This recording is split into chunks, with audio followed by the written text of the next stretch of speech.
Good afternoon, everybody, and welcome to this Audit and Accounts Committee at New Shire Hall.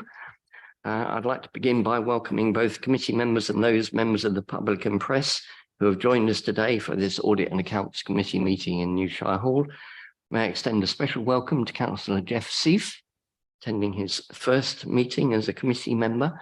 And I would also like to extend a special welcome to Emma Duncan, Director of Legal and Governance, who is joining us on Zoom, I believe, and Michael Hudson, Executive Director of Finance and Resources, both of whom are attending their first meeting. The County Council allows filming and photography at its public meetings, so please feel free to take pictures and use social media during the meeting. Can I ask, though, that everyone turns their mobile phones to silent or vibrate whilst the meeting is in progress? Please be aware that this meeting is being live streamed and that a recording of the meeting will be available to view on the County Council's website. There is no fire alarm test scheduled for today, so if the alarm sounds, please leave by the nearest marked exit, which is through the middle doors on my left, and assemble in the car park. So we move on to the agenda, and the first item is the appointment of chair and vice chair. And Dawn, you're going to tell us. Just to advise that at last week's annual council meeting, Councillor Graham Wilson was appointed as chair for this committee and Councillor Gay as vice chair for the municipal year 2023-2024. Thank you, Dawn.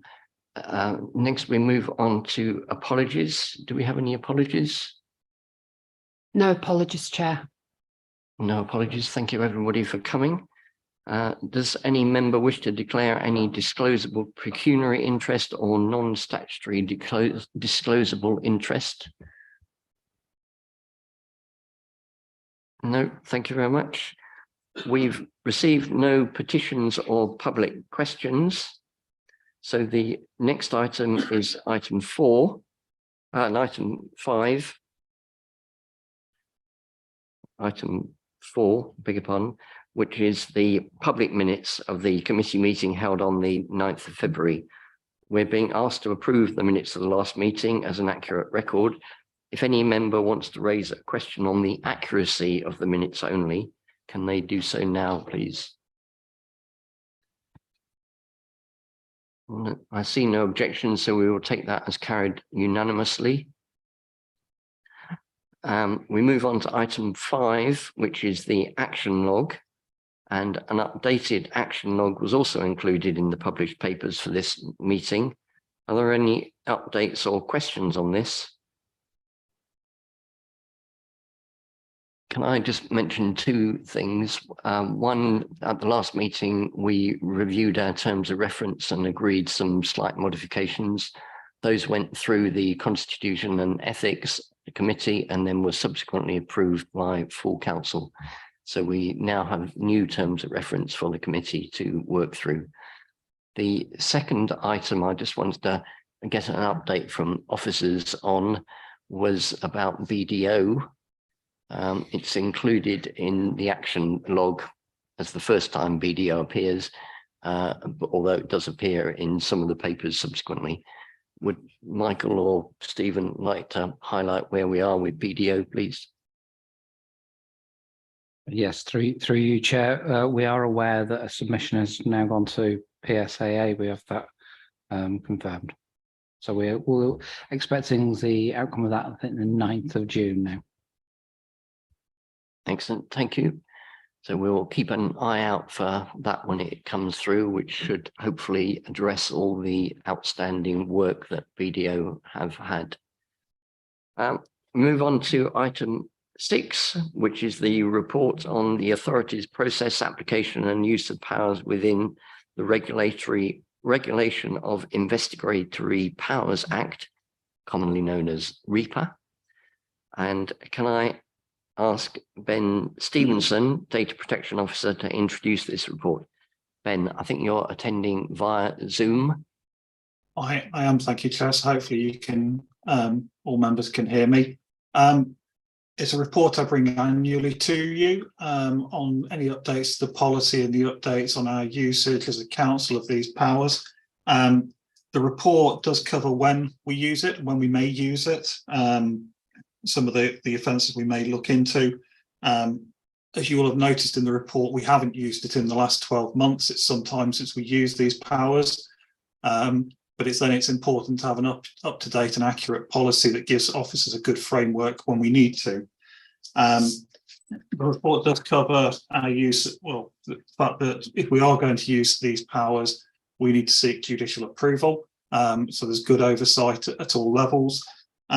Given the recent organisational changes and some minor adjustments in the codes of practice, I've been through the policy with Stephen Moyer and Emma Duncan and Linda Walker before her, as well as the authorising officers, to make sure it's accurate and it's a workable policy for officers. And I've reflected those changes that are highlighted in the summary, the additional guidance for officers, some changes in terminology, and the inclusion of something around the use of drones. Not that the council has any drones, but as modern technology moves on, it's worth being aware of it and future-proofing your policy. So were we to be in a position with a partner who may use drones, we would have some guidance in place for that. We are looking at training for different levels of officers. The regulatory services officers, such as training standards, have had face-to-face training on a number of occasions more recently, but we're looking at rolling something out to other officers in the council. We were last inspected in 2021, so we may be due an inspection within the next year. So it is important we keep our policy up to date. And as mentioned, we haven't used any of these powers in the last 12 months. I'm happy to take any questions or comments from yourselves. Thank you, Ben. And I think when you went through this paper with me at our pre-meeting, you said that initially it had been shared jointly with Peterborough City Council. So Mac has spotted something which he will report on now, where you may have missed changing Peterborough City Council to Cambridgeshire County Council. Thank you, Chairman. Having been involved with REAPER a lot in the past, and although we haven't done anything in the past year, I can remember one particular significant event which had something to do with delivery of newspapers for an underage child. But notwithstanding that, it's always been something that's interesting. We haven't been involved. I think I was heavily involved in the 2015. So I particularly was going through the policy document, and I can see that we've had highlighted changes, which has been referred to. And I noticed he said that, you know, very esteemed people have checked this. However, if you look at Appendix 2, which is the procedure for directed surveillance applications, you probably missed something, because it says in the second box, the IO, the investigation officer, sends to Peterborough City Council authorising officer. And I just think it's an easy edit. I think you just need to put maybe in brackets CCC after it. So wouldn't want our officers to be contacting Peterborough. So I just wanted you to see that I'd read it and spotted your deliberate mistake. That's perfectly fine. I think Stephen has spotted another one that I've obviously left in just to test everybody's reading the smallest writing on the page. But thank you for pointing that out. I will amend that. Thanks, Ben. I think if you search for PCC, you may find 2 or 3 like that. Chris. Thank you, Chair. First of all, I must say how helpful the examples are which are given in the report itself, in the policy itself, and they bring to life the rather dry words which there are in the policy. In the report, we are told that REAPER covers covert surveillance, covert human intelligence called CHIS, and intercepting communications. And we are then told in paragraph 2.9 of the main report that there has been no use of covert surveillance in the last 12 months. Should I take from that that there also has been no use of CHIS nor any use of intercepting communications, because that's not specifically stated? That's absolutely correct. From memory, I don't think either council has used a covert human intelligence source for a very long time, and it tended to be in connection with test purchases. So we certainly haven't used one of those in the last 12 months. The last time we looked at any kind of communications data, and to be clear, we can't intercept the data. What we tend to get is subscriber details. And the last time was 3 or 4 years ago from the top of my head. So no, it hasn't been used in the last 12 months, but I'll make that very explicit in the reports coming forward. That's very much appreciated. Of course, that doesn't necessarily include looking at some of the communications from our own staff, where we may, without having to use Reaper, may have looked at communications. Absolutely, yes. Good. May I ask a question? And if you have an answer to this, then congratulations. Are we unusual among county councils, or for that matter, unitary authorities, in not having used any of the powers that we do have available to us for some considerable time? I don't think we're unusual. Obviously, I represent Peterborough City Council as well. It's the same figure, 0. The last time Peterborough used it, who obviously have that unitary aspect of other services that they would look at, hasn't been used there either. It's there are very clear conditions on when it does get used, and we do take it. We do have that robust policy, but from the conversations I've had with other councils, and maybe Emma can comment from experience, or Stephen, we're not unusual. So quite often an inspection will focus on your policy, your training, your procedures, because the applications aren't there. Emma, do you want to add something here?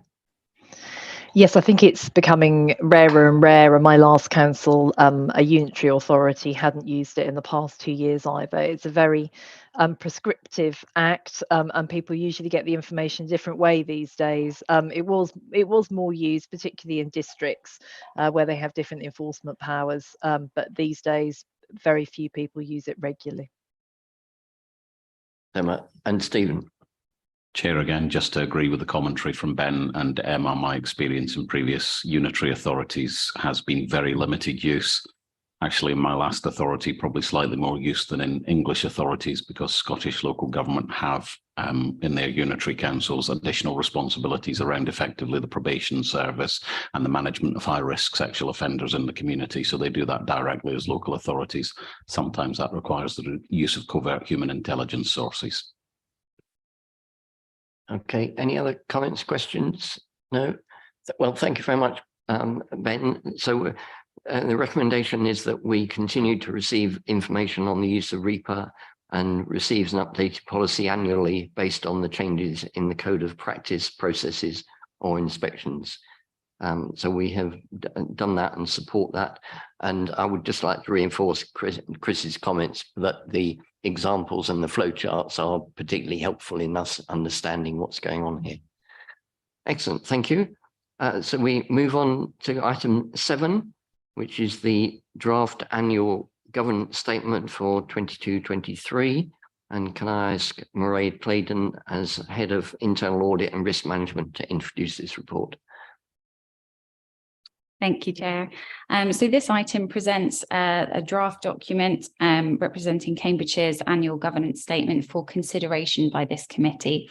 The council is required to include an annual governance statement as part of its annual statement of accounts. And this document summarises the extent to which the council is complying with its code of corporate governance, and it details any significant actions needed to improve the council's governance arrangements in the year ahead. The final version of this document is signed off by the Chief Executive and a leader of the council. And the reason it's brought to this committee is to give members of the committee an opportunity to comment on whether the draft document is consistent with your perspective as a committee on the internal control of the council, and on the definition of significant governance and control issues as set out in paragraph 2.3 of the main report. So following on from this meeting, in light of any comments that the committee may have, there is the opportunity for us to further change and develop the document prior to its inclusion in the draft accounts. Key areas that are currently highlighted include things like the objection to external audit and the outstanding value for money opinions, the planned development of arrangements around corporate programmes and projects, the corporate restructure, safety valve funding and waste disposal. And within the significant governance issues, issues related to the guided busway have been highlighted. Our new monitoring officer, Emma Duncan, has also set out the council's establishment of a new statutory officers group to direct work through the governance statement action plan. So an action plan is included as Annex A to this report, and the intention of that is that the statutory officers group will test the existing governance framework at CCC against the principles that have been set out by the Centre for Governance and Scrutiny, and they will report on this over time. So this will be an evolution in our approach to governance in including this action planning as part of the annual governance statement, where previously we haven't had an action plan attached. So very happy to take any questions, and I'm sure Emma is too. Thank you, Mairead. Any comments, questions? Well, shall I start? On page 90, Mairead, you say that the overall internal audit can provide moderate assurance, but we don't, within this part of the report, explain what moderate means. I think it would be helpful either here or rather than having to look elsewhere, explain what moderate means. And at some stage, I think it would be appropriate for us as a committee to say, we believe that having moderate assurance is perfectly satisfactory outcome, in that if everything was good, that probably is over governance, possibly. I just put it out there. Having a mix of good and some minor weaknesses, which could then become moderate, is probably acceptable. In a little bit further down, the first bullet said one action was recommended, which was risk assessment and as being essential to avoid exposure to a significant organizational risk. I don't think you cover it later, but you do in a subsequent paper explain what that risk is, that I think it relates to IT, and that it would be helpful to say there is action being taken to deal with it, if indeed there is. So those are my main comments. I thought the action plan was extremely helpful, and it's good to be able to see that. But I'd be interested in any other views, comments. Jeff. Thank you. Sorry, excuse me. Thank you, Chair.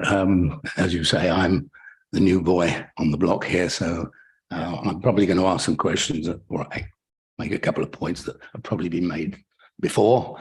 And indeed, this is quite a long paper, so I may well have missed the point.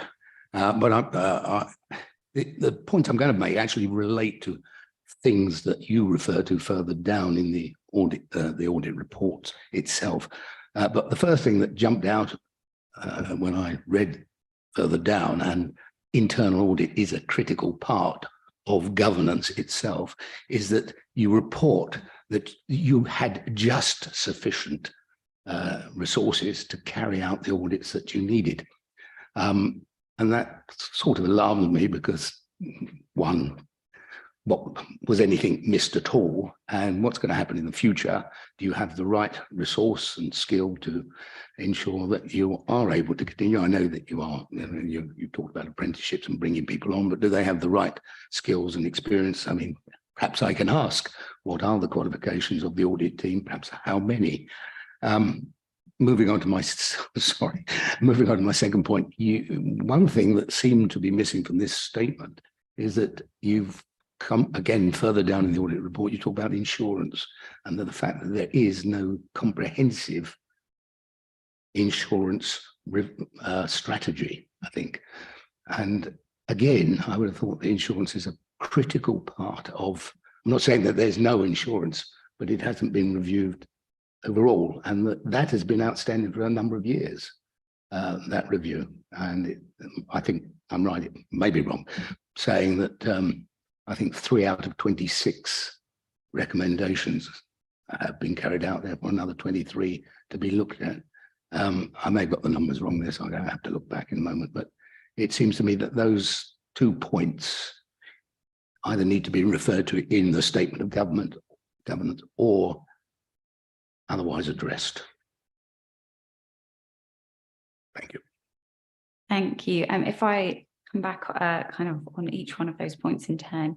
So talking about the level of resources within the audit team, that is an area of concern for us. That's something that we've talked about at this committee previously.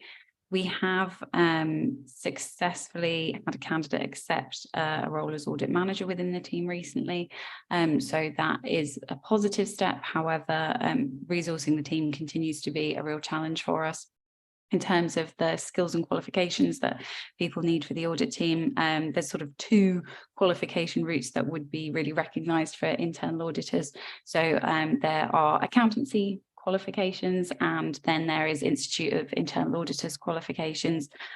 Within the team, we have a mix of those qualifications. Everyone within the team currently is either fully or partly qualified, either with SIPFA, so Public Finance Accountancy, or with the IIA. And with our graduate trainee scheme, we do regularly bring in apprentices who train up to get their SIPFA accountancy qualifications.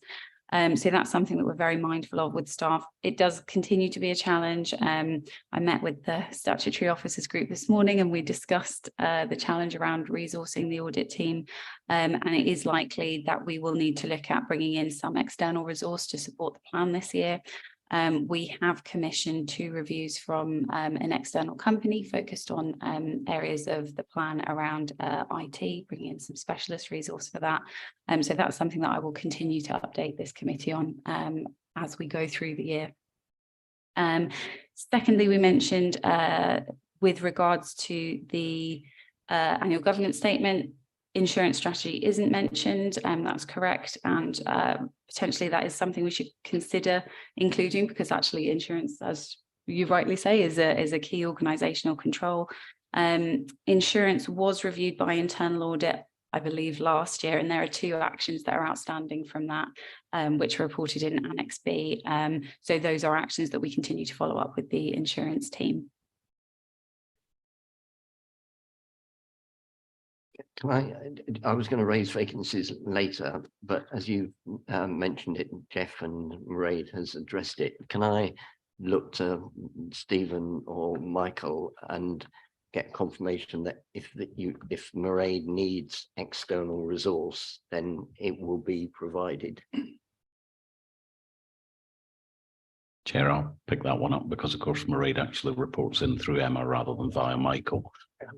However, in terms of my role as head of paid service, I mean, Mairead has unfettered access to me, as you would expect, as our head of internal audit. She has regular access, as she mentioned, to all of the statutory officers, but more importantly, she has that consistent level of support in terms of finding the right resource for her team. I had suggested to her recently that we explore co-sourcing arrangements. The issue of specialist IT audit resource was something I'd followed up on, because that is a skill set that is very niche and frankly very rare within the audit workforce nationally, not just within our council. And then lastly, the other option we're currently exploring is whether or not we may be able to second some individuals in from our external audit partner to bolster the team. So we're very mindful of the capacity of the team, but I have to say the blend of what we do with our grow your own strategy, the fact that we've been able to finally appoint a qualified and capable audit manager, and really importantly, we're exploring other options to bolster the team, is absolutely critical. I think the other point I would make, and members of this committee are very well aware of it, in terms of the quality of our internal audit team, of course, we had the PSIAS report, I think, at the last committee, which demonstrates how effective the audit function is. And the final comment, Chair, is, of course, audit workforce and audit capability, irrespective of sector, is a national shortfall area, which I think we all know regulators are trying to do something about as well. So this is not just a unique problem to Cambridgeshire County Council, irrespective of sector or industry. Qualified audit resource is in finite capacity across the whole of the labour market. Thank you. Chris. Thank you, Chair. Having effective governance is not merely about having the correct tools to enable governance to take place, but also that those tools are operated properly and effectively. And I did have one query when I read through this report, which I will raise, but I'd be perfectly happy to get an answer in a year's time on this, if necessary. and it's to do with the integrated finance monitoring reports which are produced. Now, I tend only to see the quarterly reports, but I do appreciate monthly reports are produced for the benefit of the management team. And a significant element of those reports is projected outturn variances. And it has struck me when looking at some of the quarterly reports that it may be the case that sometimes variances which should be able to be anticipated aren't reported as quickly as they could be, thereby potentially delaying any remedial action that may need to be taken. Now, I'm not asking you to give a comment on that if you haven't looked at that item particularly, although I'd welcome any comment you would make. But would you be kind enough to look at that over the course of the next year to see if you feel, I hope I've explained myself clearly, if you feel that there is something which does need to be confirmed there.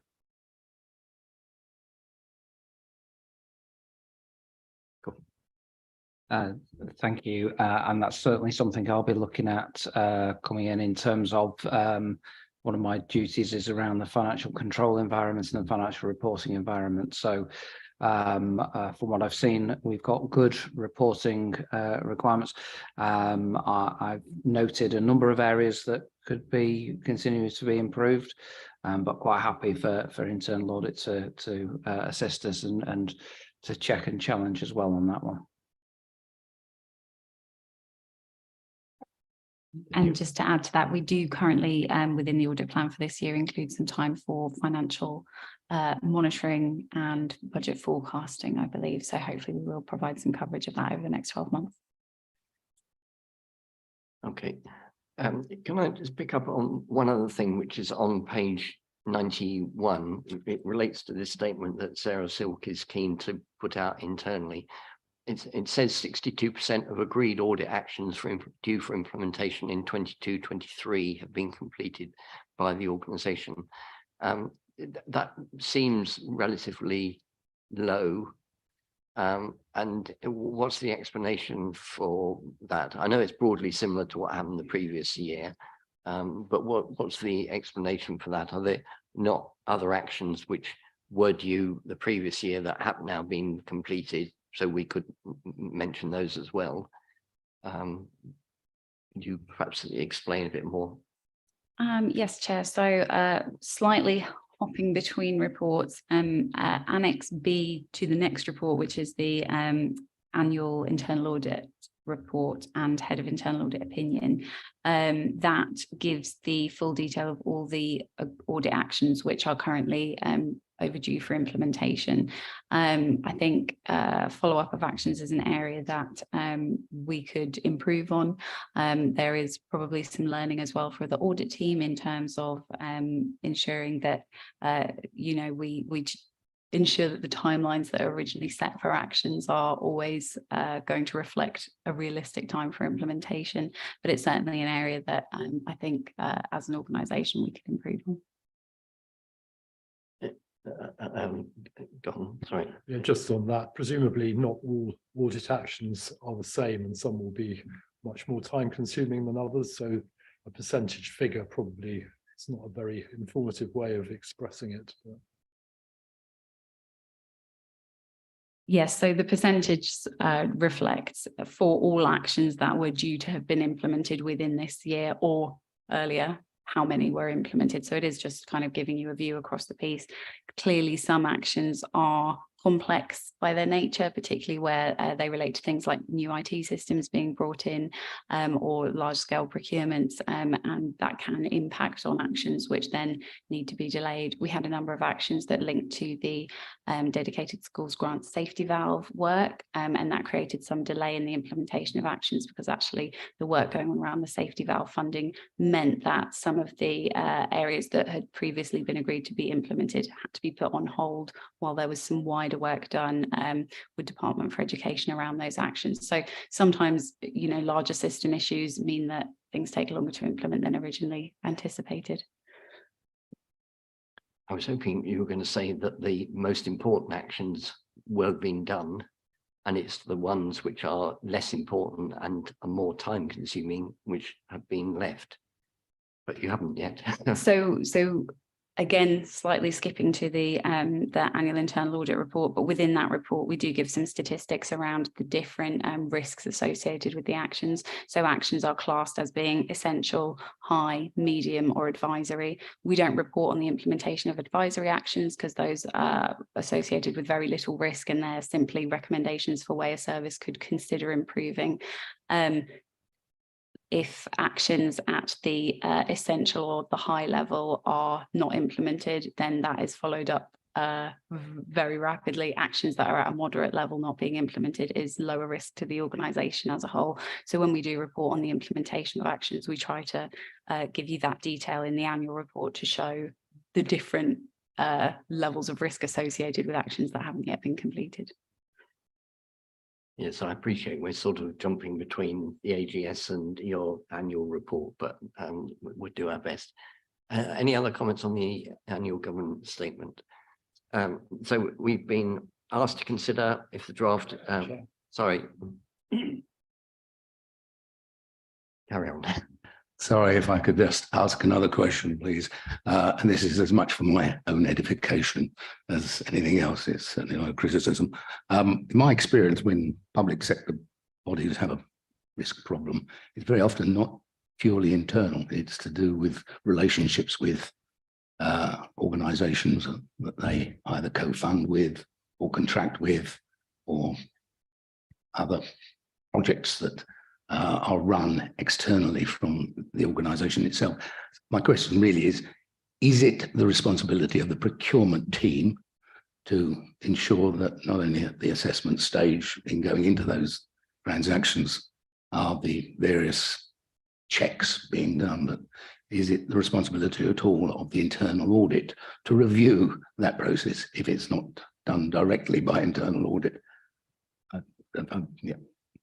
Yep, happy to respond on that. So we will be bringing to the next meeting of this committee and Strategy and Resources Committee some updated risk management policies and procedures and an updated risk strategy, which will give kind of more information on how risk is managed across kind of the wider control of environment. With respect to procurement and contract management, the procurement guidelines and our contract management toolkit set out specific approaches to risk management within contracts based on the value of the contracts.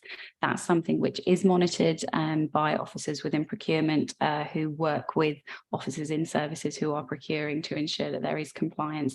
And then internal audit as well, we conduct annual procurement compliance reviews, which would include a consideration of the compliance with those guidelines, and also reviews of individual contracts where we will look at the contract management toolkit and again consider how is risk being managed within those contracts. Sorry, I didn't turn this up, but that's through the life, not just an assessment, through the life of the project. Yep, so we have both procurement reviews and contract management reviews, which are during kind of the ongoing life cycle of the contract.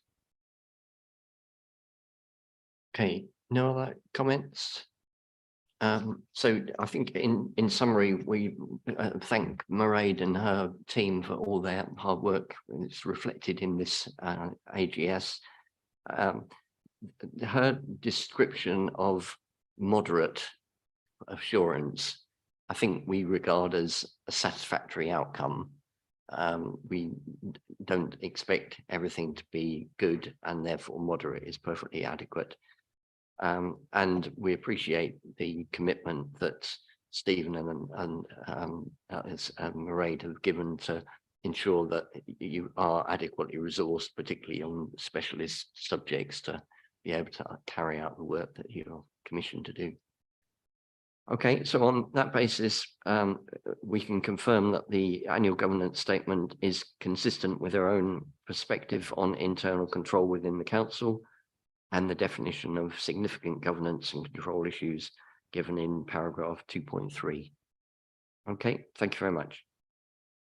Item 8 then is the internal audit annual report for 22-23, which we have already touched on in various ways. Mairead, can I ask you to present this, and you can leave out things relating to vacancies and anything else we've talked about. Thank you, Chair. So in line with public sector internal audit standards, every year the Chief Audit Executive has to deliver an annual internal audit opinion. This is an element of the evidence that the organisation uses for its annual governance statement, as we've discussed. So this report sets out the internal audit opinion for 2022 to 23 and how that opinion has been reached. The key section is section 2.1.3. As the chair has already referenced, this sets out that I can provide a moderate assurance over the system of internal control in place at Cambridgeshire in 2022 to 23. That reflects the findings of audits that have been undertaken throughout the year. Some of the key areas contributing to that opinion are highlighted within section 2.1.3, but the report as a whole gives an overview of all the work of the internal audit and risk management team in the 22-23 year. And at Annex A, you will find the assurance opinions for every individual audit review that has reached draft stage to that point. A few key things to draw your attention to. At section 4.2.3, the table outlines key financial systems opinions for the year. We are awaiting the opinions from West Northamptonshire for three of these systems, so pensions, payroll, and the IT controls within the ERP Gold system, which is our key financial system. There is a slight reduction in the income processing compliance opinion, which was awarded good last year, but is moderate this year. I just want to draw the committee's attention to the fact that this is because the scope of the review was expanded this year to look at control and suspense accounts, where there were some issues found with reconciliation. So the reduced opinion is due to an expansion of the audit rather than a worsening of an area of control that had been previously reviewed. Section 5 covers some information on anti-fraud work undertaken by the team and whistleblowing, and there's also risk management information in section 6. As I mentioned a moment ago, we will also be preparing an annual report on risk management, which will go into much greater detail in that area, and that will be brought to Strategy and Resources Committee and Audit and Accounts Committee in July, and include an update of risk management policies and procedures. Then finally, at section 7, there's more information on the audit team and delivery of the plan, including some information on our key performance indicators, the outcomes of customer feedback surveys that we've conducted in the year, and some information on our compliance with public sector internal audit standards. Happy to take any questions. Thank you very much. Thank you, Mairead. Nick. Yeah, I just wonder if you could say a bit more about procurement, because obviously we've had some significant difficulties in the past. I think it was the gritting contract and various other things. And that was the one area of concern that's really outstanding as far as the external auditors are concerned. I think there was also a problem with the way that the contracts were being formed as well and renewed. So can you reassure us that we're now on the straight and narrow as far as procurement's concerned? Thank you. So section 4.5 of the report outlines some of the work that we've undertaken this year around procurement contracts and commissioning, and gives a sense of the findings of some of those reviews as well. So within the year, we've undertaken some reviews of some very large scale contracts within the council, including the drug and alcohol contract, the Healthy Child Programme and fostering payments. We've also undertaken procurement compliance review, which takes a random selection of contracts across the organisation at all different levels of value. So with different levels of requirement around how procurement is conducted. In general, we're seeing a moderate opinion coming out of those types of reviews, which is consistent with the annual opinion that we've given. A key new process that we introduced this year was conducting risk assurance reviews of the council's corporate risk register. And we conducted a review over what was then risk 8, the failure of key partnerships or contracts. That identified a number of actions that could be undertaken to further strengthen the council's control environment around contract management, and the majority of those actions have been implemented. They're not audit actions, so they're not reported to you in Annex B, but that will be something that the annual risk report touches on, is that there has been quite a lot of growth, I would say, in the procurement governance arena, including implementation of the new contract management toolkit and the procurement governance board. So it continues to be an area of focus for us as internal audit. We have a number of contracts which we've assessed as being higher risk and therefore areas that we're going to take a look at this year. We are currently undertaking a review of waivers, direct awards, and starting another review of procurement compliance. So this committee will continue to receive that assurance from us on an ongoing basis around the findings of our reviews about procurement and contracts. Does that address everything that BDO raised? I think is Nick's question.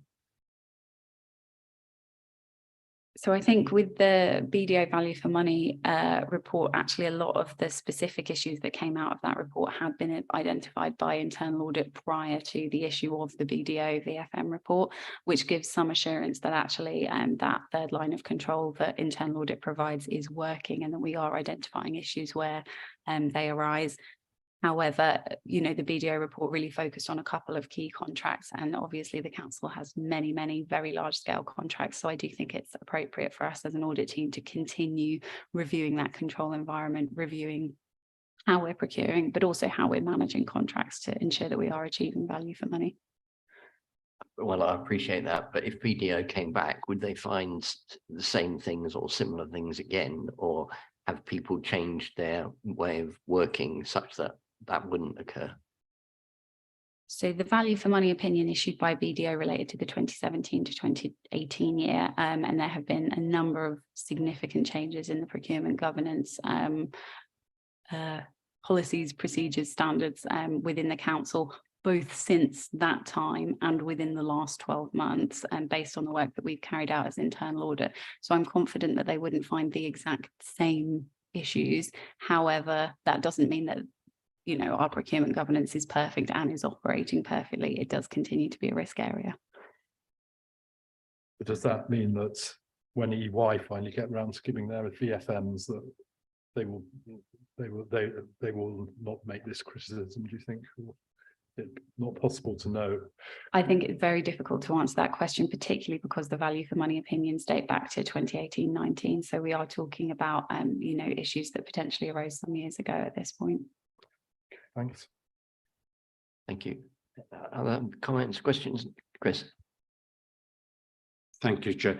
I just need to be reminded about something which I should know, at least in approximately the order of magnitude. What is the current level of materiality for our accounts as far as external auditors are concerned? Just if someone could remind me. Oh, that's a lot. 10, I was going to say tens of million. I'm looking for a number up. 20 million. There we are. 20 million. 20 million. That's good. Thank you. Thank you very much Somebody. indeed. Thank you. So it is a lot more than is being identified within this page. Yes, of course. My first question is about West Northamptonshire, which we have talked about a few times in the past. Now, I read paragraphs 4.2.7 to 4.2.9, and it doesn't give me as much assurance as I might hope. The first thing is on 4.2.7, I do get the impression, in fact 4.2.8 gives it, that current work or work which is post March 2022 has been given priority, so no new problems are occurring. That's the impression I get from the report. But for those items, particularly we're talking about failures on the control accounts, those items which are older than March 2022, that they are being resolved very, very slowly indeed. And in fact, at the rate which is shown in the report, if one were to extrapolate it, and extrapolation is always a dangerous thing to do, you might be talking about 2027 or 2028 before items which go back by then 5 or more years would be reconciled. That doesn't seem to me to be very satisfactory. And because the later you leave it before reconciling control accounts such as this, the more difficult it is to resolve any issues which emerge. I do note also that it's the teachers' pensions control account, which is a particular problem as far as that's concerned. And we're told that there are still substantial aged items and balances in relation to that, but that's not quantified. So we don't know the amounts which are involved. And I do appreciate in a control account, you can have very large amounts which are there, and any problem may be a very small problem within that. But nevertheless, That's the whole purpose of a control account, so that you do have the assurance that the numbers which are within that are likely to be correct. And when the control account doesn't work, it shows that the whole system hasn't worked very well. So I still have some concerns about West Northamptonshire, but if I do have a confirmation that they're at least getting current work done properly, that gives me a bit more confidence that we should continue to use their services. But then I went to 4.2.9 and I lost some of the assurance I'd gained from 4.2.7 and 4.2.8, because we talk there in 4.2.9 about the analysis that we're content that the unreconciled items don't represent a risk of material misstatements in the council's accounts. Now, I'd never imagined that we were talking about misstating the council's accounts by £20 million or more. So that assurance given in 4.2.9 seems to be an extremely weak one. I don't know if material misstatement of the council's accounts is the right way of judging whether or not this particular problem is serious and is being resolved properly. Thanks, Chair.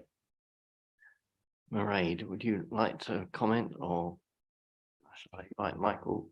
Yep, happy to pick that up. So the key issue for us is that we don't have the full payroll audit yet, and therefore the information that's included within the section 4.2 is intended to give this committee a sense of the level of risk associated with these accounts based on what we as an audit team at Cambridgeshire have been able to do, bearing in mind that we're not auditing the full payroll system. So the confirmation that the unreconciled items did not represent a risk of material misstatement of the council's accounts, appreciate that sounds alarming. That was something that we looked at last year when reviewing this issue to assess whether or not it was a serious concern, and that's repeated this year in the intention of giving this committee assurance that this is not something that they need to be concerned about it being at that level. The balances and number of items have come down. I think as an audit team we really do need that more detailed assurance on the payroll control accounts, which we should be receiving from West Northamptonshire. I believe they were targeting the end of this month as a date by when they should have their final reports out. So I'm moderately optimistic that for July's committee I should be able to bring you a more detailed update and a clearer sense of the level of assurance that we have over that issue. Thank you, Chair. That assurance at the end was exactly the question I was going to ask. So thank you very much indeed for that. And I look forward to reading that. And I hope it's good news that we see in July. My second question is about Annex B, and we're given the essential recommendation, which is overdue. And it's something which has been discussed in this committee on more than one occasion in the past. That is the CCC PSN certification as far as the ICT systems are concerned. And first of all, I see that the report talks about target dates possibly being, in one case, August 2021. These reports don't seem to have really been updated. I know it's a long established problem that we've got, but maybe in future iterations we may have some updates on this, so that we're not talking about possible target dates which are almost 2 years in the past. Sorry, Chair. We are going to cover elements of IT later, so you could address those questions direct to the manager concerned. That would be helpful to both Mairead and you. I'm happy. It's complicated, as you know, Chair, because certain items appear in a number of different areas on the agenda. I'm more than happy to do that. Final point about Annex B, and it's a very minor one, but this has a general application to reports which are brought before us. Quite correctly, the first thing you see when you look at Annex B is the one essential recommendation which is overdue. The most important thing is right at the top of the list. But then we get a large or significant number of recommendations which are overdue for under 3 months. And if you scroll down a number of pages further, you get the recommendations which are overdue for over 3 months. May I request that in all reports which are brought before us, the more serious items, and the longer it's overdue, the more serious it is, they come first, and it's all in order. Thank you very much indeed, Chair. Absolutely, very happy to do that. I think that this first table is those that are overdue for over 3 months anyway. because the first one, for example, the original target date was 31st of December 2022, and now the revised target date is the 31st of May 2023, which is more than 3 months. So I think it may be the heading of the table which is cockeyed rather than the order of the contents, but we can investigate. That's a very good point, Chair, and I apologise. I'll take a look at the table outside of this meeting. Well, I should have noticed it earlier, but I think Chris has got a good point that we definitely want the longer term ones out earlier. And it goes back to a comment you raised earlier about having realistic target dates. These are target dates which are agreed with the relevant managers. And we've said in the past how frustrating it is to have more extensions, more and more extensions. And the sooner we can try and tie managers down and get them to deliver on tape, the better. I think, Chair, I have worked it out. So this report runs to the 31st of March as it reports on the previous financial year. So I think it is correct that recommendations overdue under 3 months would be anything that was overdue for 3 months or less as at the 31st of March. So I will take that into account for future reports and swap around the unders and the overs. Thank you. Okay. Just going back to page 125, where you refer to fraud in direct payments. So you've got a new on 5.3.7. You've written a new direct payments fraud and misuse policy, having identified some instances of fraud. Can you tell us a bit more about what has happened as a result of that? Is that been accepted and you haven't discovered, or and no other examples of fraud have subsequently been discovered in direct payments? Thank you, Chair. So the policy has been formally proposed as a draft to the service. The service has accepted the action to implement a policy and has taken on the draft that was provided by internal audit and are in the process of finessing that, making any amendments that they feel is necessary to ensure that policy is workable in practice. We are following up on that as an audit action. So the implementation of that policy will be brought back to this committee, it is an area that we will continue to focus on. We currently have a planned audit of direct payments in the audit plan for 23-24, just to give us a wider assurance over the controls in that area. Okay, thank you very much. And then the only other thing I wanted to add was your on page 134, the customer feedback and survey responses. Personally, I thought that was very positive. There must have been a few people who were not absolutely convinced that you lot understood what they were trying to do. So there's clearly a bit of work to be done there. But the one which you got highest, 4.6 out of 5, where they agree that the draft audit report gave findings in sufficient detail and there was a chance to discuss findings and recommended actions appropriately, I think is an excellent result. Okay, no other comments on that paper, Nick?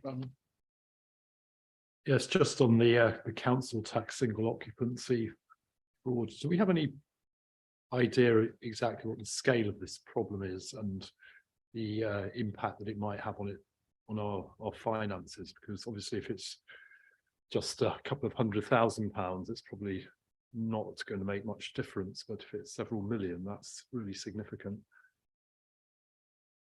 So the business case associated with that, I'm not going to give figures off the top of my head, but was in the region of sort of hundreds of thousands rather than millions of pounds in terms of the impact. Equally, any benefit from identifying council tax fraud is split across a number of different partners, and therefore the impact on the council may not reflect the impact on all the districts and other precepting authorities. So yes, not millions, but hundreds of thousands. And I'm happy to provide some further information out of this meeting if you'd like. I think that would be helpful if you wouldn't mind. Okay, so we've I think given that a good thrashing about. So we've looked at the report. We've noted we've got asked to review and comment on the annual internal audit report, which we have done. Welcome, Stephen and Tom. We've moved you, I don't know whether you've worked this out, Stephen, but we've moved you down there because it seems such a long way away if you were going to be right at the end. I think, Stephen, you're going to introduce the financial reporting and related matters update. Yep, thank you, Chair, and good afternoon, everybody. The report in front of you, I hope, is relatively self-explanatory in terms of the key financial reporting issues as they stand at the moment, but I'll bring out three main areas, I think, to the committee's attention, sort of in the order they are in the report. So firstly, relating to the audits of years preceding 2022-23. So the objections relating to 2018 to 22 have been reviewed in some detail by the external auditor, and a statement of reasons has been issued that does not propose any further action. So the objections for those years have been dealt with by the auditor. There was a period of appeal set out in regulations, and I don't believe that the objector exercised any rights in that period. So hopefully those years can proceed to looking at the value for money work, and we can get those behind us, hopefully. I heard that you got an update on BDOs of the years before 2018 at the start of the meeting, so I'll not go into any more information on that. In relation to the year that's just closed, so 2022-23, the report sets out that the deadline nationally in regulations for publication of the draft statement of accounts is the 31st of May, and that's brought forward from the deadline in previous years. So last year it was the end of July, as the committee will recall. And the report sets out that we will not meet that deadline in Cambridgeshire. We've made some strong representations in the consultation the government went through a few months ago to say that sort of was going to be very difficult for the sector to meet. And in light of capacity constraints in local government order, actually what the benefits to that are not that clear. But the report sets out the revised, we'll be aiming for to produce the draft statement of accounts in time for the July meeting of this committee. So in similar timescales to previous year. And at that point, when the draft statement of accounts is issued, the public inspection period will kick in. We will obviously then try to work through to target what work can be done to target the 31st of May for next year's draft statement of accounts publication, given that the regulations are not necessarily expected to change in that respect. And we obviously do need to meet them if those are the regulations. And then linked to that, the third thing I'll bring to committee's attention is just on the sort of annual update of accounting policies that we do when we're going through the exercise of producing the statement of accounts. So why do we have these changes? The main reason is that the SIPFA code of practice is updated annually and goes through quite a thorough rewrite annually in some cases as well. And then on top of that, there are extraordinary changes to the code, sometimes sort of recently around infrastructure assets, as the report sets out. We then just have a general review of the policies to make sure that they are reflecting actually current practice, and in some cases, practice can gradually diverge from the policy. We just do an annual review of what whether the accounting policy and the treatment is the most beneficial way forward as well. So there are some fairly mundane changes proposed to the accounting policies there, and the main one I think is just to bring to attention that we are implementing the infrastructure assets policy changes required by the extraordinary changes to the SIPFA code. That's a tour of all the key issues. Hopefully, I'll take any questions. Thanks, Stephen. Michael or Tom, do you want to add anything? No, Chris. Thank you very much indeed, Chair. Yes, my questions are to do with the last item, which has just been mentioned, the property, plant and equipment depreciation extension of expected useful life from 40 to 50 years. I wonder if someone could explain something to me, and I'll try and put it really simply, and if it's put simply, maybe I can get an answer I understand. On the assumption that we were talking about a depreciable asset which is depreciated on a straight line basis, if it cost originally £4 million and is now 20 years old, it would now have 50% of its value still in the books. It would have a carrying value still of £2 million. And that would then, in the next 20 years, come to zero. However, as a result of this extension, what happens? do we take the £2 million we've currently got that asset in the books and depreciate that £2 million over 30 years? Or do we recalculate it from the beginning and say, if we were to do this over the 50-year period, it now would be only 30 or 20/50ths depreciated, so it's 2.4 million, and then we depreciate that 2.4 million over the remaining 30 years. I hope I've explained that clearly enough, and I wonder if someone could give me an answer to that. Interesting question. Stephen. It's a very good question. I won't be able to give a completely definitive answer on the off chance that I might get it wrong, and a more technically minded colleague of mine might correct me. So there's two considerations. Firstly is whether in some cases this is an example where the policy might have drifted slightly from practice, and actually they might be on the books at 50 years because a lot of work was done a few years ago on infrastructure assets. But my understanding is that if it is depreciated over X period and that changes to Y period, then it will be the opening balance of depreciation, if you like, will be restated. But I will confirm if I got that wrong. Michael is nodding, so I think that means that's his understanding as well. Chris. Thank you. I understand from that question that it does correspond with my thoughts, and I think I saw Tom nodding, that some items already a few years ago of these infrastructure items had already had their life extended from 40 to 50 years. And now we're just extending that further for other infrastructure items which hadn't been covered by that extension a few years ago. Do I have that correct? Yeah, fundamentally, yes. Good. Given that there is this revaluation effectively, or rather recalculation of depreciated value, what is the difference which there will be as a result of doing that calculation?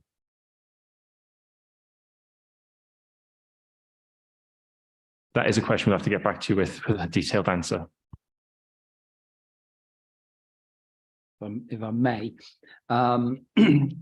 it's a really good question, which I'm going to answer in a slightly different way in terms of its actual net impact on the I&E statement is one that gets backed out of anyway. So it has nil impact on the income and expenditure account, which is the critical one there. It's just restatement of the balance sheet. I must congratulate you, Michael. You've actually answered my next question. I'll still ask, do you have any idea what the calculated effect will be, even if it is coming in and going out? And I do exactly understand the answer that you've just given to my next question. So do you have any idea about the number? It'll be part of the working papers that we'll be reviewing with the team in the up and coming weeks. So no, I don't have that figure to date, but the team will be pulling that together, because it will be looking at opening balances, and it'll be one of the items that external audit will want to review. So it'll be part of the things that I will want to review. That's excellent. May I request, Chair, that when that information is available, if I could be sent that information to my email address, I'd be really grateful. Stephen, could you just clarify, the public inspection period will happen after assuming we've accepted the accounts on 31st of July. That will then be August. So is there any complication because it's August and traditionally the public sector doesn't hold meetings and doesn't do other things during August? I know everybody still works in August, or they have, but some people will have had some holidays, and members of the public will go on holiday in August. Depending on the volume of information requested, it may produce a problem, but the period will extend beyond August because it is working days, and we've had end of July statement of accounts and therefore public inspection period into August, I think, for the last 2 years, and we've generally managed to provide the information requested within the public inspection period window. So I don't necessarily anticipate any further issues this year. Excellent. Okay, thank you very much. Any other comments, questions? Oh, sorry, Emma, carry on. Thank you very much, Chair. I just wanted to address a point really around the consultation requirements on the accounts. As identified in the reports, the Section 151 officer isn't going to be able to sign the accounts to meet the 31st of May deadline, as required under the audit and accounts regulations. Whilst the council will publish a notice which is provided for under the regulations, there is also a requirement that consultation period includes the first 3 weeks of June, which won't be met. Consequently, here the council is in breach of its statutory duty because of the audit delays. The Statutory Officers Group have considered whether a Section 5 notice using my powers under the Local Government and Housing Act is necessary in terms of a breach of the regulations. And following, I fed back following the meeting this morning and following the meeting of the County Monitoring Officers Group, we discussed this morning. In these circumstances, at the moment, we will keep it under review, but we don't think the issue of a Section 5 is necessary for the breach. But bearing in mind the continued concern over the late production of the accounts, we'll keep it under review. Okay, thank you very much. Everybody happy, clear about that? Yep. No other comments, questions? Stephen? Chair, it's actually just a comment, and whilst I'm conscious members from reading the papers may be aware of what we're referring to when we describe the Statutory Officers Group, I'm conscious that may not be something everybody is aware of, so it's probably helpful to just clarify that. Following the appointment of both Michael and Emma in their respective roles as Section 151 officer and monitoring officer, we have now established a formal group, the 3 key statutory officers that have corporate governance responsibilities for the authority's operation. That's myself as head of paid service and the other 2 officers mentioned. That group meets formally every single month. We consider all of the issues in relation to the governance of the authority, risks and associated matters, including updates from internal audit. That group is obviously a minuted group. It is a legally privileged one, but nonetheless, it's an important part of our enhanced governance, and it's why it was mentioned in the annual governance statement draft earlier today. That's also recognised good practice that other authorities are increasingly adopting. And if I refer back to something I think I've described to the Audit and Accounts Committee previously, some of the reports from the likes of Grant Thornton in respect of public inquiry or matters of public interest, I should say, coming out of authorities that have had failures of corporate governance, strongly advocate this type of arrangement. That's partly why Cambridgeshire is doing it, but also it's the right way to keep oversight of the whole governance of the authority from an officer perspective. I just thought a bit of an expansion on the nature of that group would be helpful, Chair. Thank you. Very good point. And maybe in the AGS Mairead, we also put a footnote as to who is the members of the statutory group, because although that group is mentioned, I don't think it says specifically which officers are members of it.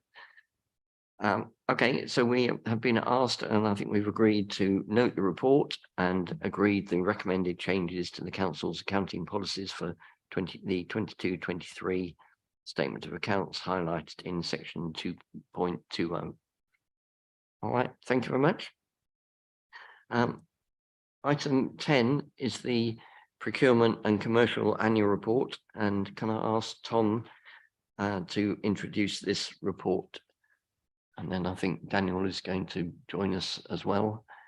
Daniel, you might find that nobody can see you over there, and you might be better on that side where Stephen was.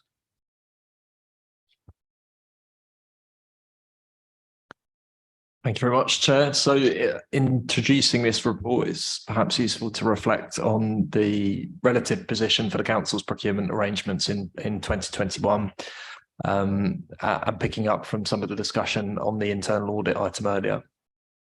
So in 2021, as the committee's already heard, the Council received BDO's modified VFM conclusion, which identified weaknesses in our procurement arrangements. This committee in turn reported that on to full council, and recently EY have reiterated that we need to pay ongoing attention to those recommendations from BDO previously. So in 2021, CCC was at that time exiting shared procurement arrangements through LGSS. And since then, and as the report reflects, I think there are enhanced procurement service in place facing Cambridgeshire. So a CCC focused team, Claire Ellis, who's the head of service for this area, came into post about 16 months ago, drafted this report, and would pay tribute to her and the whole team for the improvements they've overseen. We now have an apprenticeship pathway in the team, and last year there was a merger of the procurement and commercial functions. So given that backdrop of the critical BDO report, and also I would say procurement activity had kind of pent up across the council during the pandemic. So where there'd been a need to delay procurement activity, we've now seen some of that unwind and procurement activity catch up, which is keeping the team certainly very busy.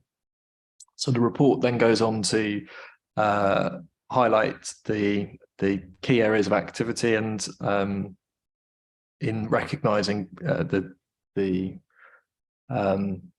level of work currently, I draw attention to the improved compliance that we're seeing. So a reduced number of waivers, but that in itself means additional procurement activity, so more compliant procurement.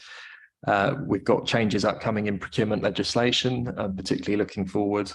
And there'll be further changes from our decoupling from Peterborough as well, and where Cambridgeshire will need to undertake procurement activity directly in some areas where that previously would have been shared.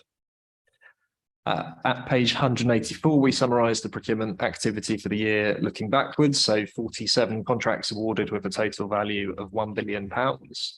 And then go on in section 3 of the annual report to take the previous BDA recommendations one by one. So some of the highlights there: 162 managers have undertaken the procurement training.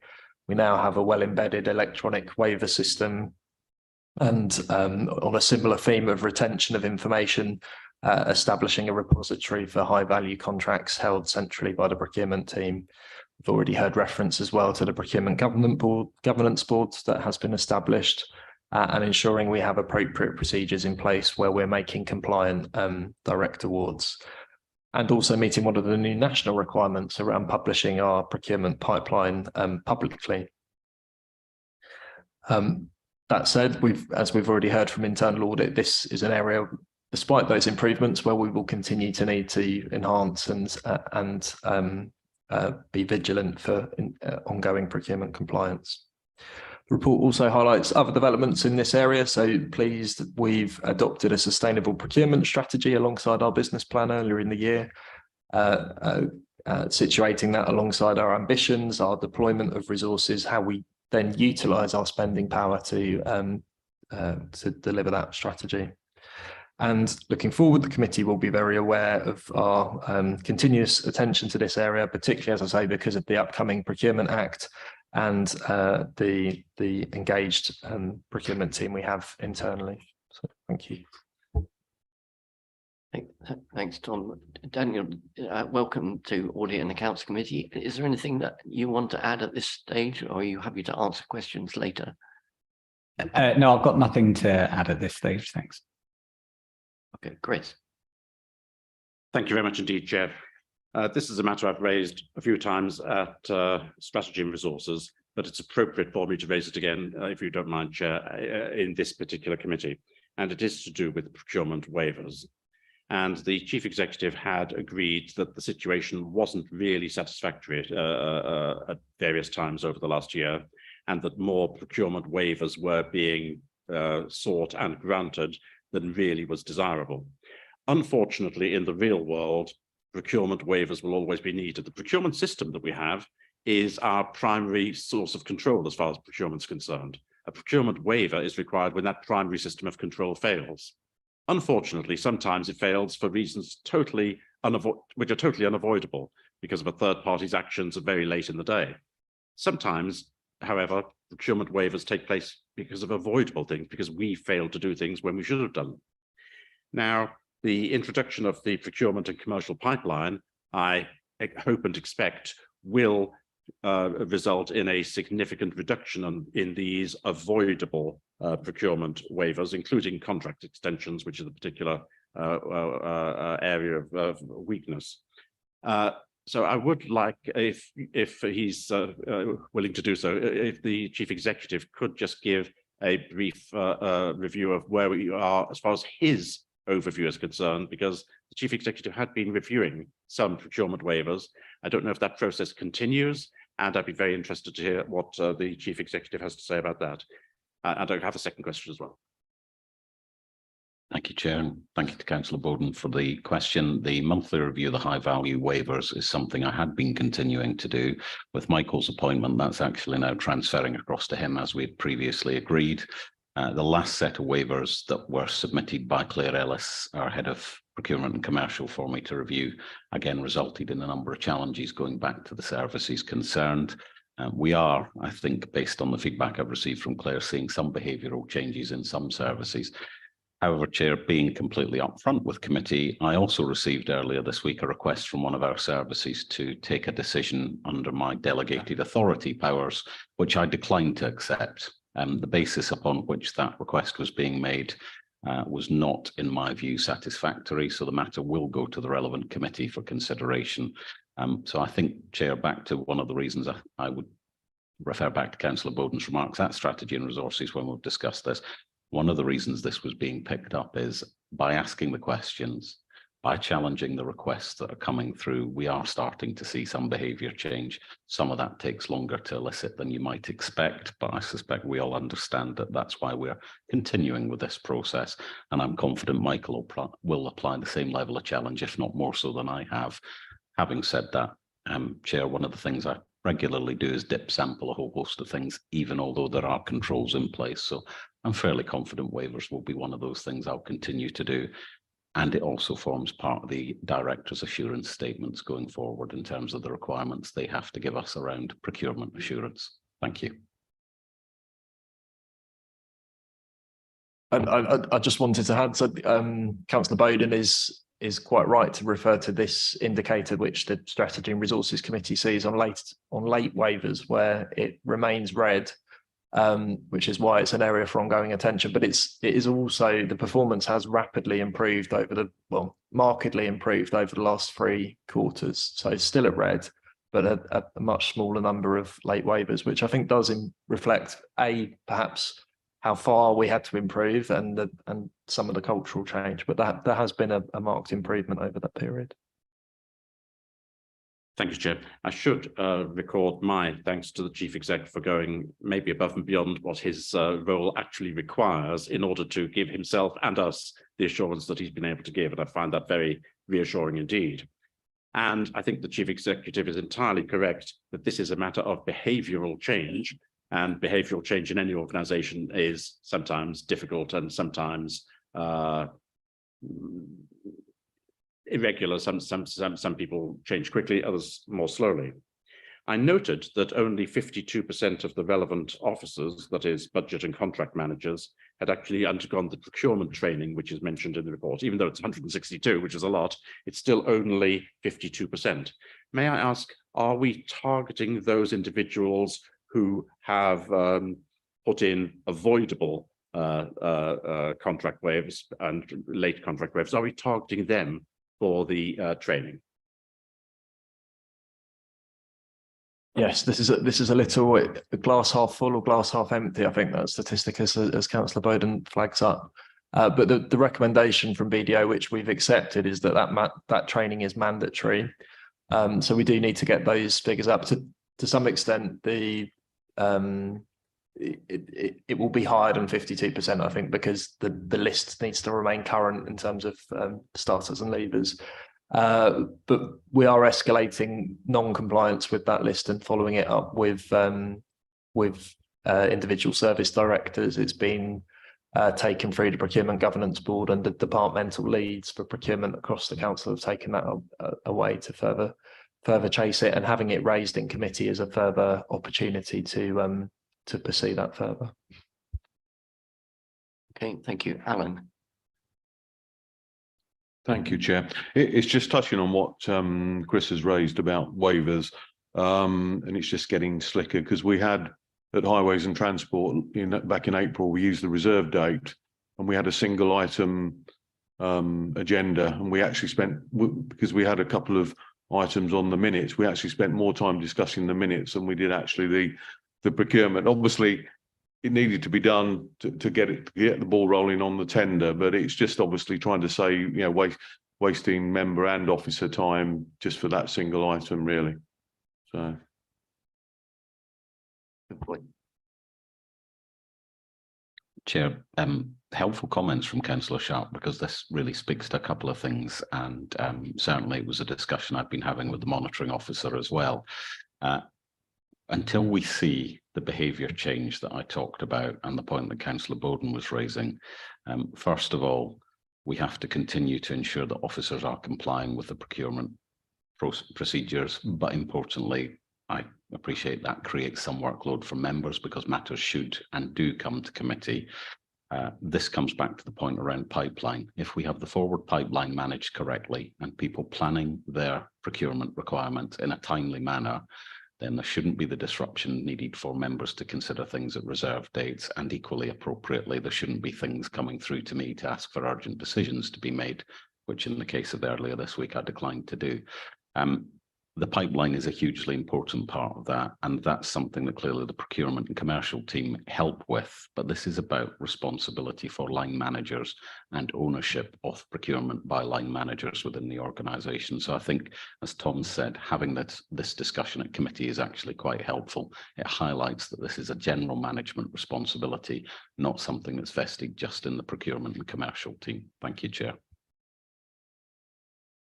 Okay, any other comments?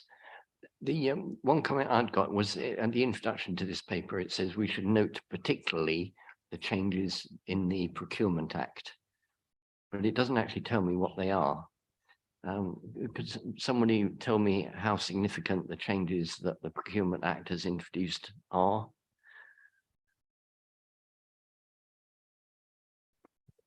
This is where it would be really helpful to have Claire Ellis in the room. So my understanding is it hasn't passed into legislation yet. There's been delays, but royal assent is expected towards the end of the year. I think in the sector, it's described as the most significant change in procurement legislation, I think, for 15 years. So we are, and as the report goes on, have geared up to put extra capacity into governance and compliance. And it comes alongside other changes. So provider selection regime will have a particularly significant impact on our kind of healthcare related contracts. But as we get more certainty in that legislation passes, we'll be needing to brief members on that separately. So we'll make sure that's scheduled for the autumn. Okay, Daniel, is there anything else you can add to that? Is there? Well, unfortunately, not an awful lot because that is on the procurement side and I'm on the commercial side. But I am aware that it is significant legislation, and also I would just mention that it's called the procurement bill, but actually it affects a lot of the commissioning and the contract management as well. And I think that's really important. So when we start to see that bill come through, we can start to see it and how that affects both commissioning and contract management as well as the procurement element. Thank you, Stephen. Chair, just to reassure members, and Tom's right to reference Claire Ellis in regard to this. Claire has actually kept exceptionally close to this on behalf of the authority, working directly with the local government association and procurement leads through that route. I believe there's a specific seminar on this subject that's being scheduled for the local government association annual conference in July, given the significance of it. The corporate leadership team received a report from Claire around the likely changes that the bill was probably going to enact. And we've considered some of those risks and issues already, but actually the final detail is awaited because, of course, the bill that we first reviewed has been subsequently amended. So we're keeping close to it. One of the areas, for example, that we had particular concerns around was in the original drafting of the bill, implications for shared service arrangements and particularly their ability to be viable within local government. That's something the LGA has represented strongly upon on behalf of the sector. So it's something that Claire actually has been quite pivotal for us upon. And as Tom says, it's unfortunate Claire's not here in person, but that would have been a whole other item if I'm being really honest. So it's something we can come back to with the committee. Thank you. Thank you, Michael. And Chair, I know it's jumping ahead an item when we get to the training. I've just made a note. We'll add that potentially to the list when we come to the discussion on that. Thank you very much. So if there are no more comments, sorry, Chair. Sorry, Emma. I was just going to suggest that we could do, there's a short briefing we could circulate to members of the committee on the Procurement Act. As the Chief Executive says, it's quite a substantial piece of legislation, 124 clauses, 13 parts and 11 schedules, but we can bring in up the main points and that may assist the committee as they move forward. We just want to know what it means for us, Emma. We don't want hundreds of clauses and sub-clauses and all the rest of it. Excellent. Okay, thank you very much. So we have noted the procurement and commercial annual report. Thank you, Daniel and Tom, and there are various actions coming out of that. Chris has had to leave us for a moment. Everybody else comfortable to continue? Yeah, okay. Item 11 is a report on the council's use of consultancy and agency staff. Can I ask Daniel to introduce this? Thank you. Yes, thank you, Chair. So yes, on the use of consultants, agency workers and interim. So you can see in the paper there that there hasn't been a significant increase in the use of consultants over the last 3 quarters. It's been generally consistent. The e-form went live in Q3. Now, I will just explain what the e-form is because it's important. It's adding a bit of extra scrutiny in terms of how we are agreeing consultants. But we need to accept that consultants are an effective and efficient way of getting business done in the organisation. But what we need to do is make sure that we're using them in the right way, and that's where the e-form comes in. So it asks the commissioners of the consultants what options they're considering, whether this is something that could be done in-house. It looks at how they're paying the consultants, and it's not just done on day rates or hourly rates. And thinking about how the knowledge transfer can be kept in the organisation, so we're not using consultants time and time again for doing the same thing, and we're being able to upskill our own staff from the use of those consultants. So the e-form went live in Q3, and as you can see, it is starting to work. We've had 1.1 million of spend go through it so far, which is encouraging. However, the spend from Q2 and Q3 and those in the table doesn't actually pick up any of that, or very small amounts of that 1.1 million. Now, the likelihood of that is because there's a slight lag between the commissioners completing the e-form, then getting into a contract with the consultants, then the consultant doing some work and then being invoiced. So I think that we will probably know a little bit more about this once we come to report the next period. It could also be that some of this is being coded elsewhere, so we'll start to get a really good grip on what's happening with this probably in the next quarter. But I think we can take some comfort that it is being used because we've seen 1.1 million of spend going through it to date. Just in terms of the interim spend, so you can see that a lot of that has come from place and sustainability, and as we understand, some of those interims have left, so we may see that that reduces next time. But the interim spend is being covered by grants and vacancies, so it is within that kind of envelope at this point in time. The e-form for the interim spend is still in the process of going live, but should be going live shortly.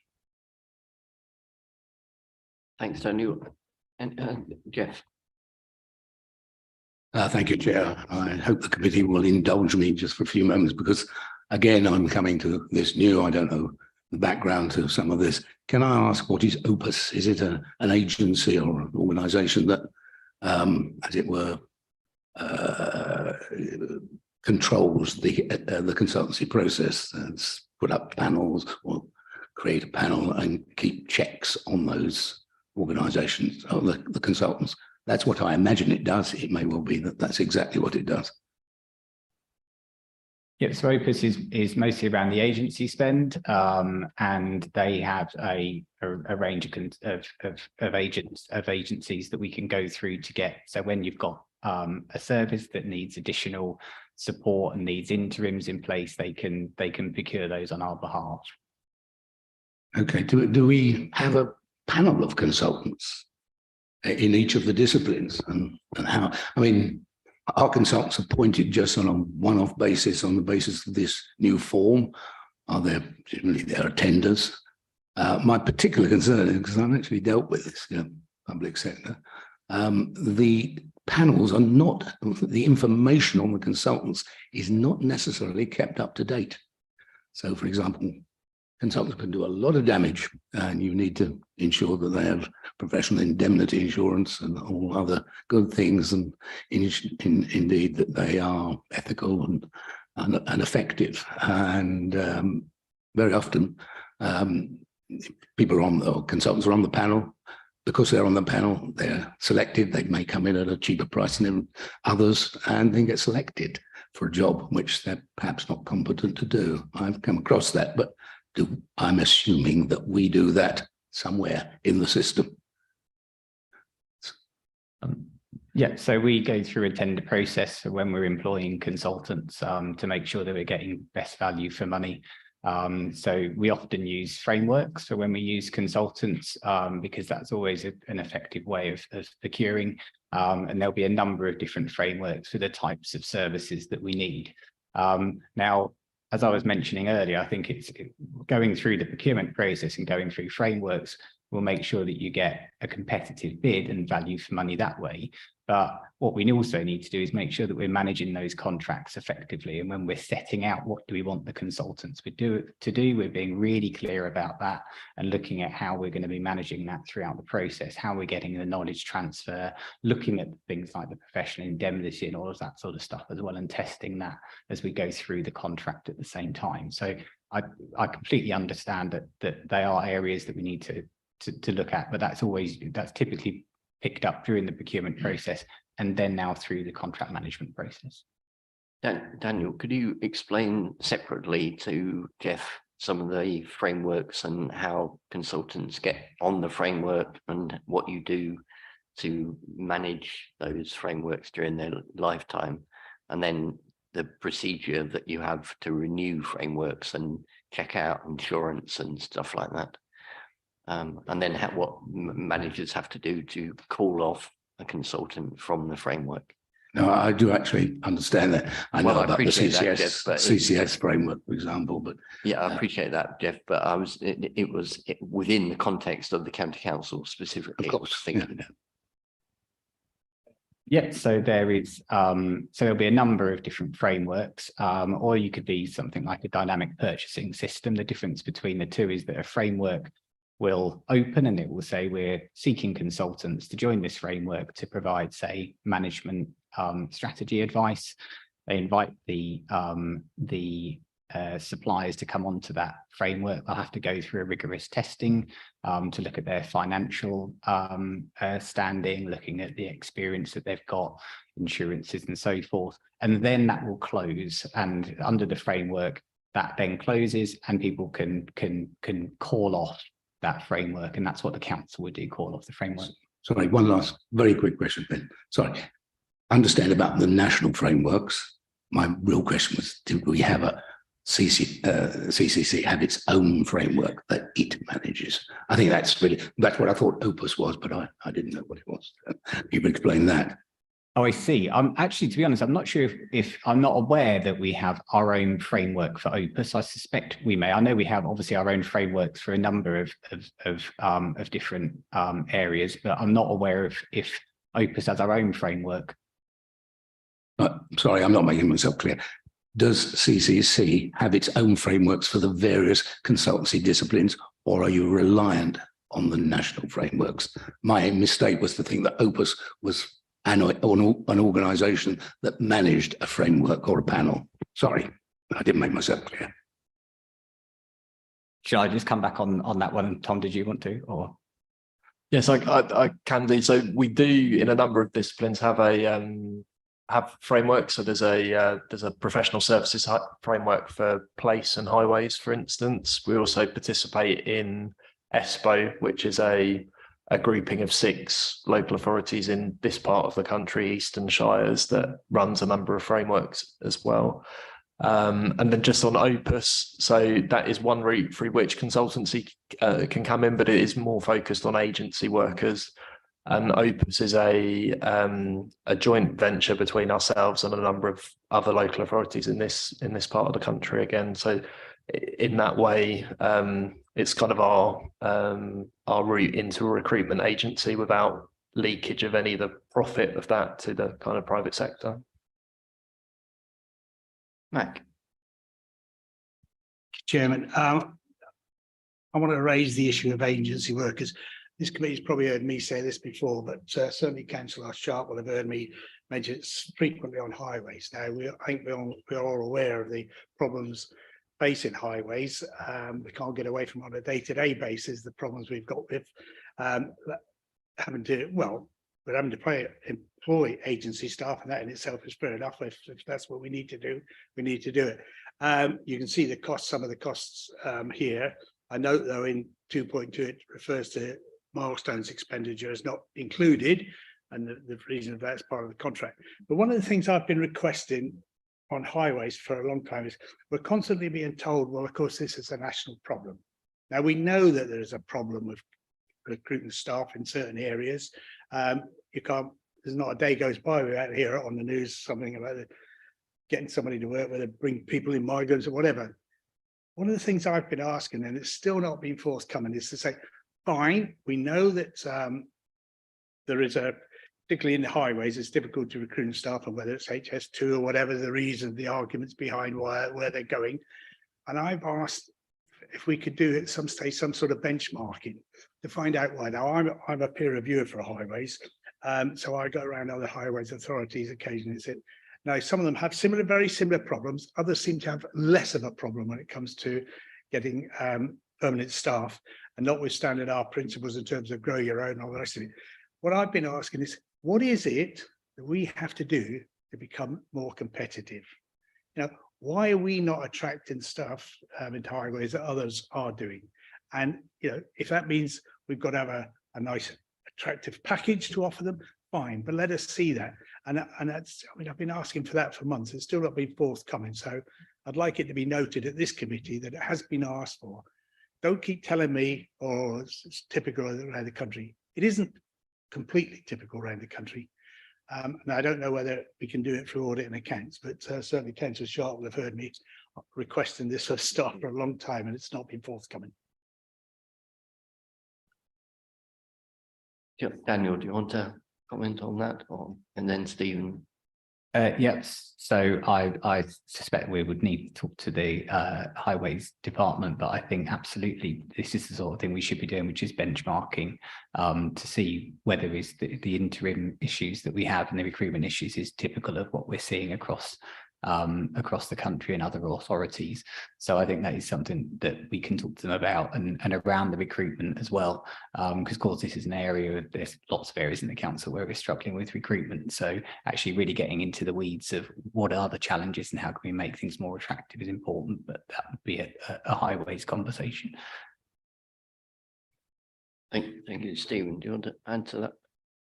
Chair, thank you. I think to the point Councillor Maguire is raising, first of all, just to say that there is existing benchmarking available through the Local Government Association, which highlights all of the shortfall professions within the local government sector across the whole of the country. That includes children's social workers, adult social workers, engineers of various types, not just highways, IT, legal, and funnily enough, audit, as we've discussed earlier today. What I would suggest, however, is if there is a specific ask that has been made, that should have been picked up through the relevant service committee, so the Director of Highways and Transport can definitely respond to that. It's probably not a matter for audit and accounts, Chair, but I'm very happy it's noted in the minutes and we make clear the referral back to Highways and Transport to respond to that, if that's agreeable. Thank you. Do you be comfortable with that, Mac? Yes, thank you, Chair. I just wanted to take this opportunity because it's on here to raise this and draw people's attention to it who are outside of the Highways and Transport Committee. Oh, I agree, but I agree with Stephen's suggestion that if we include it in our minutes, we'll ask the Highways Committee to investigate further. Any other comments, questions from anybody? No? Okay, thank you, Daniel. So we have noted the report about the use of consultancy and agency staff and the action being taken. Thank you very much. Item 12 is a report on the committee's training plan. Can I ask Michael Hudson to introduce this report? Mike. Thank you, Chair. Members will be aware CIPFA, in response to the Redmond review, have issued various position statements. The latest position statement looks at a number of aspects for continually improving the audit committee, including such things as independent member, which is currently out for adverts, One of the areas that it picks up as well is to look at the self-assessment and training programme for committee members. As is set out in the appendix, I've put forward a proposed grouping of training. I will add to that procurement coming out of today's debate, because I think that would be useful, if I may be as bold as to propose that. But also I wanted to flag the format as well as the content for comment and input from members today. Firstly, a feeling of a mixture of face-to-face and electronic. That could be recorded, it could be e-based learning that we can do that. That enables and recognises the busy schedule that you as members have to keep up to pace with some of the change, but also some of the complexities and the ability to ask questions in face-to-face sessions and hear from colleagues and bounce off in terms of the development, I think is still worthwhile. So we were possibly looking at that being held before meetings going forward, if that was helpful for it being in your diary already. And having that before time. We're not looking here at 3, 4, 5 hour training sessions, I must say, kind of trying to boil this down into 30 to 60 minute sessions, and also to tie them into the items that will come to the committee. So for example, today you had something on the accounting policies. That would be a good aspect. Or if we're looking at, you know, the budget setting process in February, that we're looking in the January session about how you get robust assurance over budget setting. So wanted to make that point as well. Be a mixture of officers and external advisors, and clearly we will be looking to also get your feedback. Would be adaptable. We'd be continuing to review this because there are a lot of changes going on, including, as we just mentioned, the procurement regulations. But I draw members' attention therefore to the appendix, and hope that adds in terms of the context to that, and welcome your views, and we will start taking this forward following today's discussion. Mac. Yes, thank you for that. I mean, as Michael said, I mean, training is very important to us also, but I'm just a little bit intrigued by paragraph 2.6, where it says members will be required to attend / complete. And I just wonder what this makes it sound like it's mandatory. And just wondering what happens if members don't totally complete. Your thoughts, Chairman? We're a law to ourselves. If it's helpful, I think one of the things we will look to do with the technology that we now have is always make the sessions available if they can be hybrid, but also to look at recording those. So if you're not able to attend, because I do get that there are occasions, but again, that's why we wanted to tie it in with the committee cycle, because there's a greater chance and ability that you're coming for that. But recognise that for some people there will be travel and adding that extra time on. So we would be looking in that instance. But yes, good practice would suggest that then, and if you look at pension position in terms of the annual report, that these sorts of things are monitored. But we would look to work with councillors to ensure that we are flexible enough to ensure that you're able to get that training, regardless of whether you're able to attend. Come back there, Chairman. I think you probably picked up the point, is when I see something often say members will be required. It was that, you know, because it's very difficult to tell members what they're going to be required to do.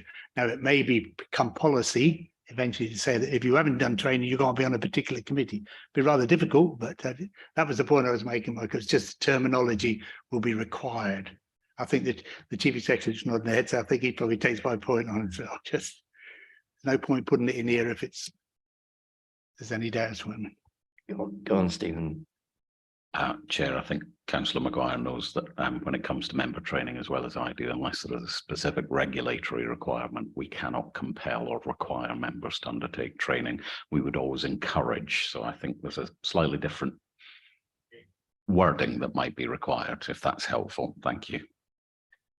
Michael, when we talked about this before, you were offering some carrots to go with this, in that there might be lunch, Mac, that well, more than carrots, if we had these sessions, particularly the first 3 on the left-hand side as face-to-face training before the next meeting in the morning of the meeting in the afternoon, and included lunch, then that might encourage more people to come. I think that's certainly something, Chair, that we would look to explore as part of that process. Yes.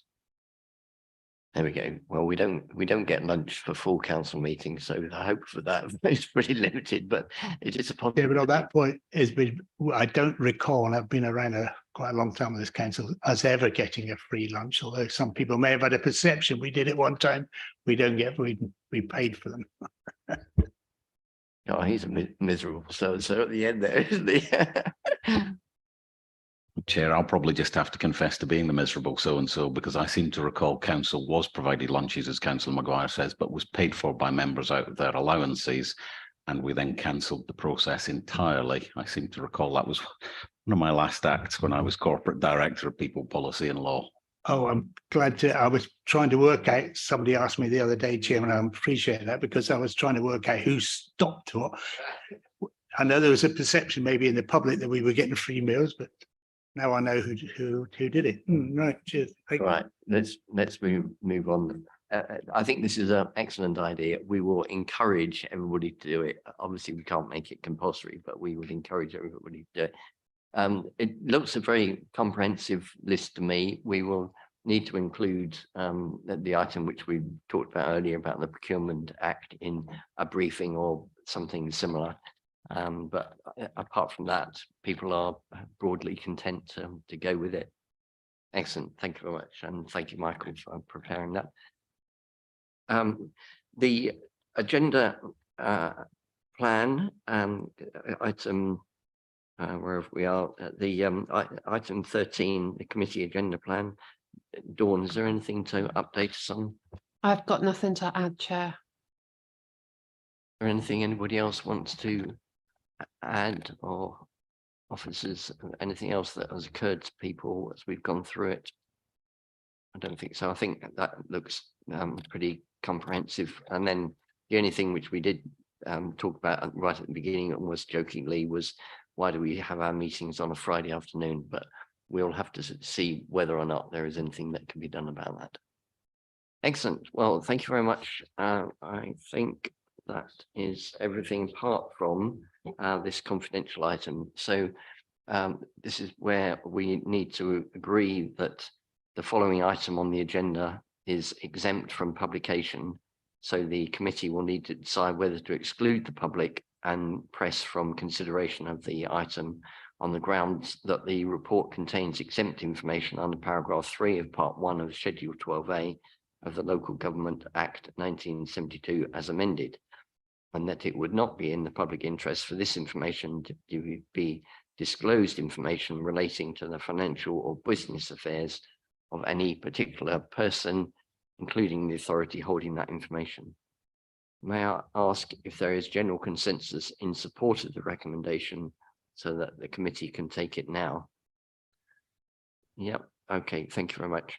So as the committee has resolved to move into private session, we will now close the public part of the meeting and stop the live streaming via YouTube. I would like to thank those members of the public who've been watching via YouTube. The next meeting is scheduled to be on Friday, the 28th of July, and that is still currently when we intend to have it. Thank you very much.